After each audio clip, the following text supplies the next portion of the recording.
räägime edasi teemal natsissist, sotsiopaat või psühhopaat ja teeme selgeks, et tegelikult nendel kolmel ei ole võimalik tõmmata nagu kindlaid jooni, et üks on üks ja teine on teine, sest et isiksuse häiretele omased jooned kattuvad.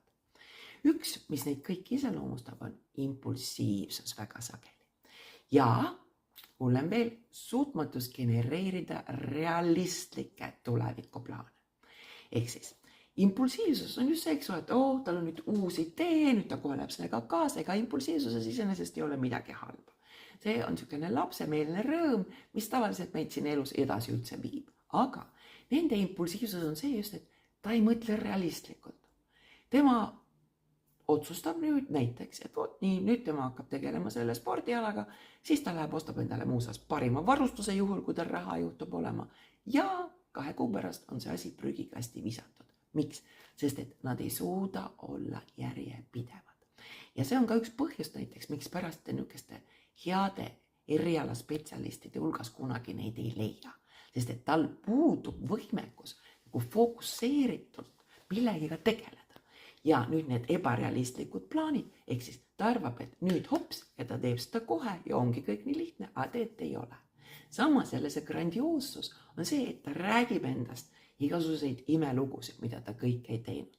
Ma mäletan kunagi, mul oli üks kolleeg selline, kes siis oli väidetavalt jube vinge tennisemängija. Ja tol ajal ka mina mängisin tennist ja mõtlesin, et okei, lähme mängima. No, seal oli igasugu põhjuseid, miks pärast ta seda siis ei tahtnud teha, aga siis ühel päeval ta siiski seda tegi. Ja tulemus oli väga tore vaadata kõrvalt. Ehk siis ta seda hakkas mängima ja juba esimese servi ajal ta kogemata astus valesti ja ta jalg nikastus. Ehk siis keegi ei saanudki kunagi teada, kuidas ta tegelikult oskab seda tennist mängida.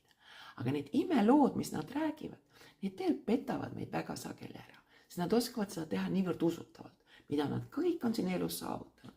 Millised meistrid nad on olnud, millised viielised, milliste inimestega nad on. Mul tuli praegu just meelde, kunagi mul oli, ütleme nii, et 10 palli skaalal ikka tegemist 90 palli tüübiga ühe meesterahvaga. Ja siis tema rääkis, kuidas tal on nagu parimad sõbrannad. Ivi Eenmaa, siis Monika Mägi ja siis Mare Park. Pärast selgus, et mitte keegi neist ei teadnud tast mitte midagi. Ta lihtsalt, tema firma oli kunagi käinud remontimas nende juures kodus midagi. Aga see, kuidas ta seda presenteeris, see jälle aitab neid nagu ennast pjedestaalile panna. Nii et